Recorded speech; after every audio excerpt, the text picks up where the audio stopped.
नमस्कार, मैं हूं शम्स ताहिर खान और आप देख रहे हैं वारदात।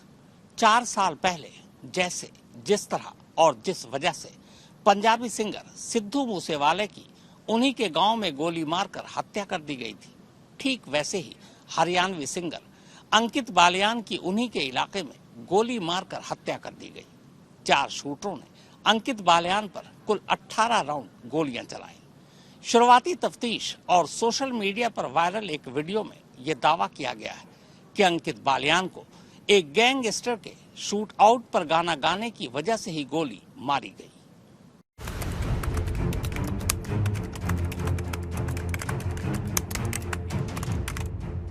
यही वो तारीख थी जब दिल्ली के रोहिणी कोर्ट में गैंगस्टर जितेंद्र गोगी को पेशी के लिए लाया गया था। गोगी तब कोर्ट रूम के अंदर था, जज साहब अपनी कुर्सी पर। ठीक उसी वक्त जज के सामने ही वकील के भेस में कोर्ट रूम में बैठे 2 शूटरों ने गोगी को 2 गोली मारी। गोगी कोर्ट रूम के अंदर ही मारा गया, ठीक जज के सामने। बाद में पुलिस ने गोगी को गोली मारने वाले दोनों शूटरों को भी वहीं ढेर कर दिया। ये पहली बार था जब कोर्ट रूम के अंदर जज के सामने एक मर्डर हुआ था। जाहिर है जज साहब को भी पसीने आ गए थे।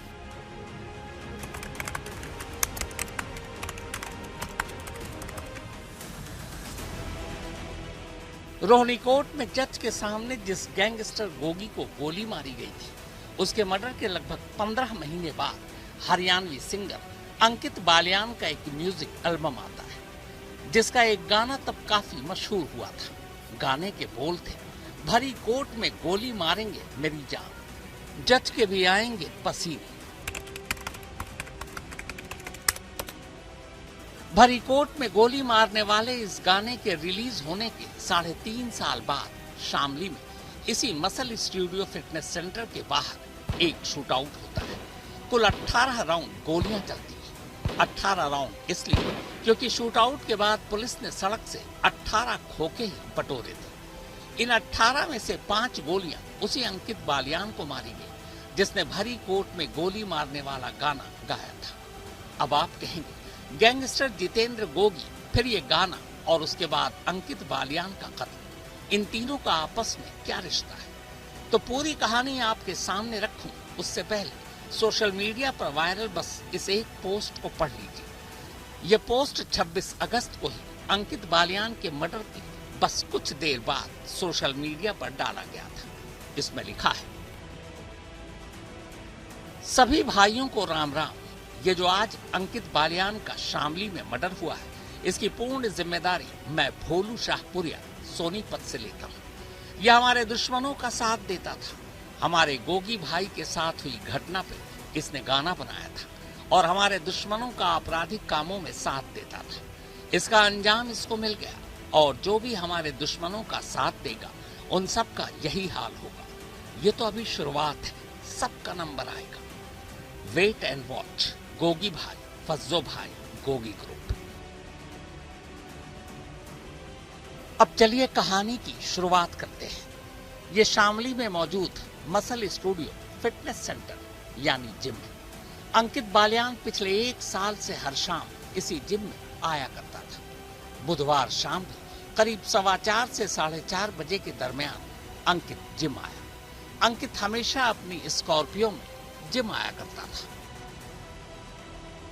अंकित का यह वीडियो बुधवार शाम का है। स्कॉर्पियो से उतरकर वो जिम की तरफ जा रहा है। उसके हाथ में जिम का एक बैग भी है। शायद अंकित का कोई जानने वाला ये फैन तब ये वीडियो बना रहा था। इस वीडियो में बाकायदा वो कमेंट्री भी कर रहा है। गाड़ी पार्क करने के बाद अंकित जिम के अंदर चला जाता है, इस बात से बेखबर कि 4 लड़के लगातार उसका पीछा कर रहे थे। शायद उनका इरादा जिम जाते वक्त ही अंकित को मार देने का था, लेकिन शूटरों को मौका नहीं मिला। तब चारों ने अपनी अपनी बाइक जिम के बराबर में एक दुकान के बाहर खड़ी कर दी और वहीं अब अंकित के जिम से बाहर आने का इंतजार करने लगे। चारों शूटर लगभग 2 घंटे तक जिम के बाहर जिम पर नजरें गड़ाए अंकित के बाहर आने का इंतजार कर रहे थे। 4 बजे ठीक आ गए थे। जो वो जिम आया ना अंकित, जब ही उसके पीछे आ लिए थे चारों बदमाश बाइक ले गए। पहले तो 15-20 मिनट ये सामने खड़े रहे, फिर उसके बाद यहाँ लगाई बाइक उसके बाद ये घूमते रहे इसी एरिया में, क्योंकि 4 बजे के आसपास इनका मौका नहीं लगा करने का जहाँ तक है, उसके बाद लगा इनका मौका जब कराए। शाम 6 बजे के बाद अंकित जिम से बाहर आता है। वो अब भी इस बात से अनजान था कि 4 शूटर बाहर घात लगाए उसका इंतजार कर रहे। हैरत की बात यह कि हथियारों से लैस चारों शूटर बेखौफ सड़क पर घूम रहे थे। इसके बाद जैसे ही अंकित अपनी गाड़ी का दरवाजा खोलकर अंदर बैठने की कोशिश ही कर रहा था कि तभी चारों शूटर चारों तरफ से उसे घेर लेते हैं। शायद अंकित तब तक समझ चुका था। वो गाड़ी में खुद को बंद कर जान बचाने की कोशिश करता है, लेकिन दरवाजा अंदर से लॉक नहीं हो पाया। शूटरों ने दरवाजा खोलकर अब गोलियां चलानी शुरू कर दी। गाड़ी पर अब भी गोलियों के निशान हैं। अंकित को गोली मारने के बाद चारों शूटर पास में ही खड़ी 2 मोटरसाइकिल पर बैठे और फिर यहां से निकल भागे। इत्तेफाक से सीसीटीवी कैमरे में चारों शूटरों की तस्वीरें कैद हो जाती है। हैरत की बात यह है कि इनमें से किसी भी शूटर ने अपना चेहरा छुपाने की कोशिश तक नहीं की।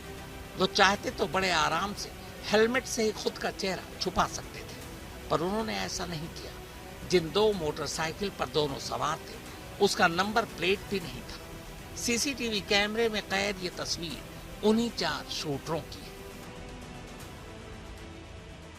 अंकित बालियान ये पुत्र श्री सतबीर सिंह, ये निवासी है बंटी खेड़ा, थाना बावरी, जनपद शामली के। ये हरियाणवी भाषा में गाना गाते थे। यूट्यूब पर की बहुत सारा वीडियो है। आज शाम को ये फिटनेस जिम से लौट रहे थे। लगभग समय था 6:45 में। तभी 2 गाड़ियों से 4 लोग अज्ञात ये आए हैं और उन पर गोली चलाए। इस घटना की जैसे सूचना मिली, तत्कालिक पुलिस बल जो है वहां पहुंचा है और जो हमारे वो गंभीर रूप से घायल थे उनको सीएचसी ले गया और उसके बाद से उनको मृत घोषित किया गया। इस सूचना पे तत्कालिक रूप से यहाँ पे DIG range Saharanpur, SSP Shamli, DM Shamli और साथ में SP Baghpat, additional SP Baghpat और एडिशनल एसपी मुजफ्फरनगर, सारे टीमें यहाँ पे आ गई और सारी टीमें जो है अलग अलग दिशाओं में अलग अलग तरीके से दबिशें दे रही हैं। उसमें 2 टीमें लगातार टेक्निकल काम कर रही हैं, 2 टीमें जो है अन्य काम कर रही हैं, जिस राजसी पतारसी कर रही हैं। लगभग 4 टीमें हरियाणा चली गई हैं जिसके ऊपर काम कर रही हैं और इस तरह से लगातार काम कर रही है। हमारे कई पुलिस फोर्स के भी लोग हैं जो इस गांव से आते हैं, वो भी लगातार इसमें कोऑपरेट कर रहे हैं। प्रधान, उप प्रधान, जितने जनप्रतिनिधि है वो पूरी मदद कर रहे हैं। तो पूरा भरोसा है कि बहुत जल्दी इस केस में जो हत्यारे उनको हम लोग पकड़ लेंगे। इस शूटआउट के 3 चश्मदीद हैं जिन्होंने सब कुछ अपनी आंखों से देखा, यानी लाइव शूटआउट देखा। इनमें से एक चश्मदीद तो ऐसा है जिसकी ठीक दुकान के बाहर शूटरों ने अपनी मोटरसाइकिल पार्क की थी। भागते भागते वो अपना कुछ सामान भी इसी की दुकान में छोड़ गए। दूसरा चश्मदीद भी एक दुकानदार है, जबकि तीसरा उसी जिम का ट्रेनर जिस जिम में अंकित आया करते थे। हमने देखा है जी, पहले तो हमें लगा बुलेट की आवाज़ है, पटाखों की, क्योंकि आजकल क्या है यहाँ एरिया जो है पटाखों क्या फेमस है। बुलेट के या बाइकों में लमडे ला रहे पटाखे मारते रहते हैं। हमें तो वो लगा 5 मिनट, तो 5 मिनट बाद जब यहाँ से बैठे हुए देखा कि गोली चल रही है। जब हमें जैसे चल हुई हमने एकदम शटर गिराया अपना, खिड़की खोल ली थी उनने, खाली खिड़की खोली थी जब ही गोलियाँ चल रही उस पर। तो कितने राउंड गोलियाँ चली? कम से कम 20 राउंड गोलियाँ चली जी पूरी। तो आपके आवाज़ आई? हाँ जी, आवाज़ भी आई, देखी भी, लाइव देखी बिल्कुल। अच्छा, ये भी बताया कि आपसे उन्होंने बदमाशों ने शटर बंद करवा लिया? हाँ जी, शटर भी बंद करवाया है हमारे से। जब भी तो बाइक ठाक ले गए, फिर उनका यहाँ थोड़ा सा सामान रह गया तो वो फिर हमने पुलिस वालों को सौंपा। कि हम यहाँ पे खड़े हुए थे तो उधर से मतलब फायरिंग की आवाज़ आई, 4-5-6 फायरिंग लगातार एक साथ हुई। तो हमें लगा कि पहले तो ऐसे लगा कि कोई बुलेट से पटाखे मार रहा, फिर जैसे जाके देखा, यहीं से देखा बाहर से तो दिखा कि एक बंदा पड़ा हुआ है गाड़ी की साइड में और 4 लोग खड़े हुए हैं। उधर हाथों में सबके कट्टे थे, पिस्टल वगैरह थी और मतलब पहले उन्होंने फायरिंग की, उसके बाद वो लड़का जो नीचे गिर गया, फिर इसमें नीचे गिरे में उन्होंने गोलियां बजाई। फिर बाद में मतलब दहशत इधर इतनी फैल गई कि सब लोग इधर उधर भागने लगे अब फिर मतलब उन्होंने कट्टा ऐसे लहराया, सबको डराने की कोशिश की कि भाई कोई बताएगा नहीं, अब ऐसे करके उन्होंने कोशिश की तो हमने भी अपना शटर डाल दिया। तो बस यही था। फिर एक बाद में भी उन्होंने गोलियां चलाई 1-2, तो 5 से 10 मिनट तो कम से कम इधर वो रहे ही हैं। वो जिम से निकला, जैसे कि अपनी गाड़ी की तरफ चला तो तुरंत गोलियां चलनी स्टार्ट हुई। उसने भागने की कोशिश की, अब इधर से भागा गाड़ी के पीछे, तो उधर से बंदे आ गए, इधर से गोलियां चलनी स्टार्ट हुई, तो वो भाग नहीं पाया, वो वहीं गिर गया। वहीं गाड़ी थी, वो दूसरी तरफ नाली थी, तो वहीं बीच में फंस गया। वहीं पे गोली लगी 1-2 तो गिर गया। फिर उसमें गिरे गिरे में गोली बजाई। अच्छा, ये भी बताया जा रहा है कि बदमाश आपने देखे हैं और आपको भी धमकाया उन्होंने? हाँ, ऐसा था। उन्होंने शक्ल नहीं देखी ठीक था, शक्ल तो किसी ने नहीं देखी, हैसियत में थे। लेकिन क्या था कि उन्होंने ऐसे कट्टे लहराए कि उनका फेस तो उस साइड था, मतलब हम देख रहे थे इस साइड से, उनका फेस दूसरी तरफ था, तो ऐसे कट्टे लहरा रहे थे कि कोई कुछ नहीं बोलेगा। ऐसे करके तो हमने भी अपना शटर डाल दिया। ये अंकित बालियान में सिंगर है लड़का और बंदी खड़ा रहने वाला है। कैसे हुआ है इसको, किस तरीके से हुआ? ये बाहर, ये जैसे गोलियाँ चली, हम बाहर भागे तो उसको गोली लगी। क्या आपके यहीं जिम में? हाँ, एक्सरसाइज करके निकला था, डेली आता था, 1 साल से एक्सरसाइज करके निकला था। तब किस टाइम आया था यहाँ? ये करीब 4:15 साढ़े 4 बजे के आसपास। अच्छा, कितनी गोलियां मारी?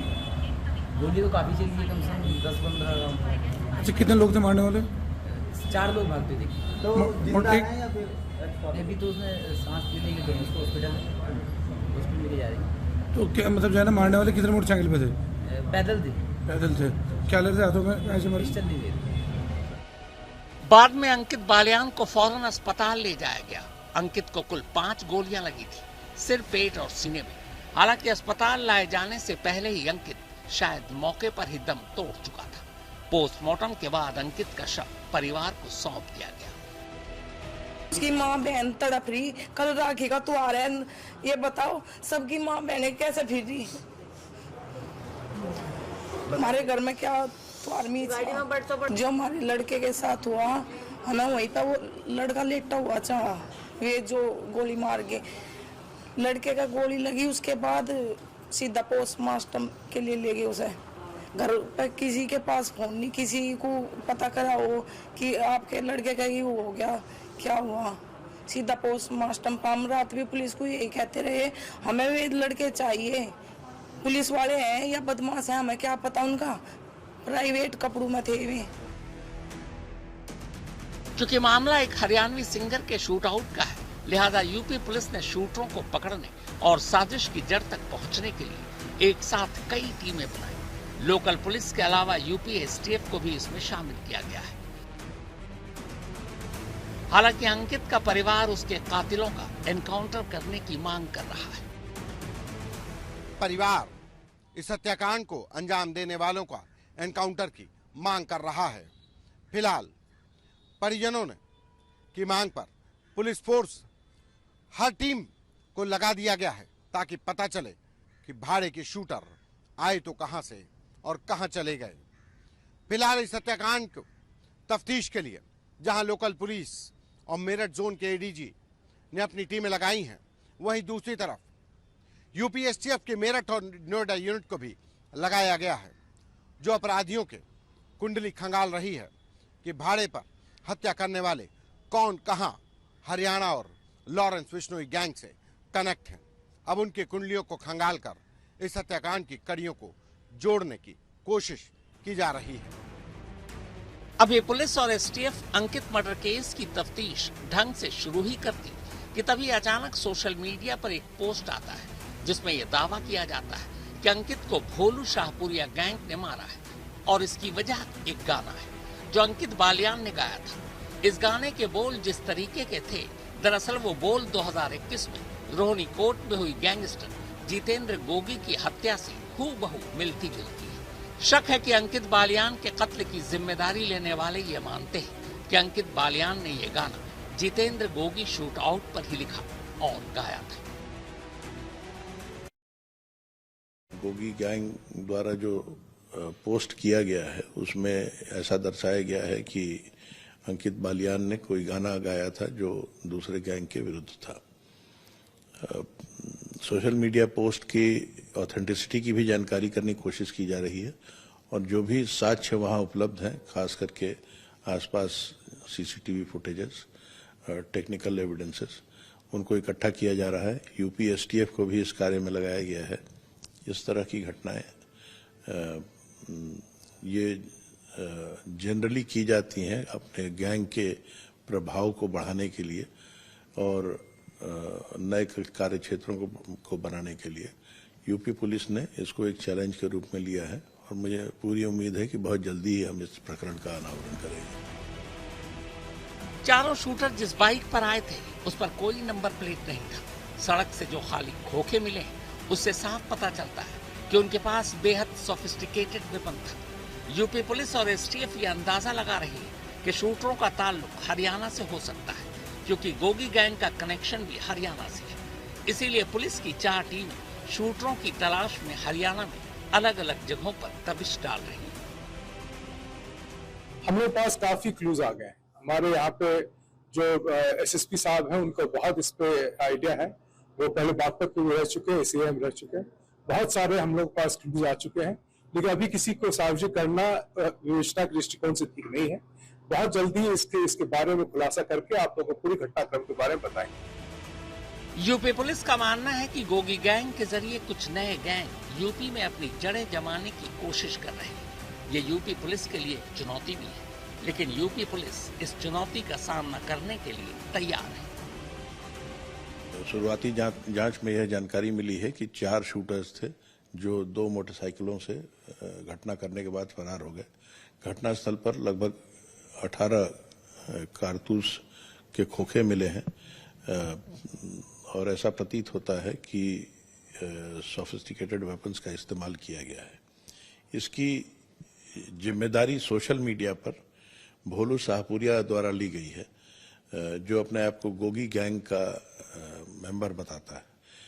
ये गोगी और टिल्लू ताजपुरिया ये आउटर दिल्ली और हरियाणा रोहतक आदि क्षेत्र के में प्रभाव रखने वाले अपराधी थे। दोनों ने ये ऐसा माना जाता है कि दोनों ने एक दूसरे की हत्या करवा दी।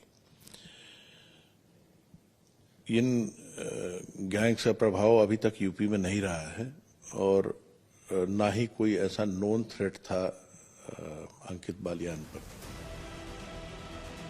अंकित बालियान इससे पहले भी हथियार, गोली, मर्डर जैसे शब्दों को अपने गाने के बोल बना चुके हैं। जिस तरह सिद्धू मूसेवाला को लेकर हरियाणा और पंजाब के गैंग अलग अलग बटे हुए थे और जिस तरह सिद्धू मूसेवाला पर लॉरेंस गैंग के विरोधियों के लिए काम करने का या उन पर गाना बनाने का इल्जाम था, लगभग कुछ वैसा ही अंकित बालियान पर भी इल्जाम लग रहे थे। आपको याद होगा कि 29 मई 2022 को पंजाबी सिंगर सिद्धू मूसेवाला की उन्हीं के गांव में गोली मारकर हत्या कर दी गई थी। तब इस हत्या की जिम्मेदारी लॉरेंस के करीबी रहे गोल्डी बराड़ ने ली थी। इस बार भी जिस भोलू शाहपुरिया ने सोशल मीडिया पर पोस्ट डालकर अंकित बालियान के कत्ल की जिम्मेदारी ली, उसका कनेक्शन भी गोल्डी बराड़ और लॉरेंस के कुछ करीबियों से है। अंकित बालियान हरियाणवी सिंगर और जिसके गानों में गैंगस्टर, जेल और कोर्ट में हुई वारदातें ही शामिल होती थीं। यही वजह है कि इस वारदात को अंजाम देने के बाद लॉरेंस बिश्नोई गैंग के करीबी और मौजूदा समय में टोरंटो में बैठकर गैंग को ऑपरेट कर रहा भोलू शाहपुरिया ने इस पूरे हत्याकांड की जिम्मेदारी ली है। उसने साफ कहा है कि अंकित बालियान गोगी भाई की हत्या पर गाने बनाया था। गोगी भाई का मतलब रोहिणी कोर्ट में जिस तरीके से 2021 में गैंगस्टर जितेंद्र सिंह गोगी की हत्या को टिल्लू ताजपुरिया गैंग के लड़कों ने अंजाम दिया था, उसके बाद बनाए गए गाने से भोलू शाहपुरिया रंजिश मानने लगा था और इस हत्याकांड को अंजाम देने की वजह भी उसने सोशल मीडिया पर यही बताई है। अब इसे किस्मत का खेल कहें या कुछ और, अपनी मौत से कुछ देर पहले ही अंकित बालियान सोशल मीडिया पर गाड़ी में बैठे बैठे एक गाना गा रहे थे जिसके बोल थे मर्डर मार दे सड़क के ऊपर, यानी सड़क पर ही मर्डर कर दो। और इसके कुछ देर बाद ही सड़क पर ही 4 शूटर अंकित बालियान का मर्डर। 32 साल का अंकित बालियान उत्तर प्रदेश के शामली जिले के बद्दी खेड़ा गांव का रहने वाला था। ये गांव हरियाणा की सीमा के बेहद करीब है। अंकित ने हरियाणा के रोहतक में अपनी पढ़ाई की। उसे बचपन से कबड्डी प्लेयर बनना था। अंकित कबड्डी का एक अच्छा खिलाड़ी भी था, लेकिन 2022 में खेल के दौरान पैर में फ्रैक्चर हो जाने की वजह से उसने कबड्डी छोड़ दी। अंकित ने कुछ वक्त मोबाइल की दुकान भी चलाई। अंकित को म्यूजिक का भी शौक था। 2022 में कबड्डी से अलग होने के बाद अंकित रोहतक और सोनीपत में म्यूजिक इंडस्ट्री से जुड़ गए। फिर हरियाणवी में गाना गाने लगे। भरी कोट में गोली मारेंगे वाले जिस गाना के चलते अंकित की जान गई, 2023 में उसी गाने की वजह से असल में अंकित को पहली बार म्यूजिक इंडस्ट्री में एक मकाम हासिल हुआ था, क्योंकि ये गाना तब काफी मशहूर हुआ था। बाद में उत्कसूत, बेबी बदमाश, गेनर जैसे गाने भी काफी हिट रहे। उधर जिस भोलू शाहपुरिया ने अंकित के कत्ल की जिम्मेदारी ली है, वो दिल्ली हरियाणा में सक्रिय रहे गोगी गैंग के काफी करीब था। इस गैंग का सरगना दिल्ली के अलीपुर का रहने वाला जितेंद्र सिंह गोगी था। गोगी गैंग की दुश्मनी दिल्ली के ही एक और गैंग टिल्लू ताजपुरिया से थी। इस दुश्मनी के चलते 2021 में ताजपुरिया गैंग ने गोगी की रोहनी कोट में गोली मारकर हत्या कर दी थी। गोगी की हत्या के 2 साल बाद 2 मई 2023 की सुबह तिहाड़ जेल के अंदर बैरक में गोगी गैंग के 4 लोगों ने टिल्लू ताजपुरिया पर तेज धार हथियार से 70 से ज्यादा वार कर उसकी हत्या कर दी। इस तरह गैंग ने गोगी की हत्या का बदला ले लिया था। शामली से शरद मलिक और आशीष श्रीवास्तव के साथ संतोष शर्मा, लखनऊ, आज तक। तो वारदात में फिलहाल इतना ही, मगर देश और दुनिया की बाकी खबरों के लिए आप देखते रहिए आज तक।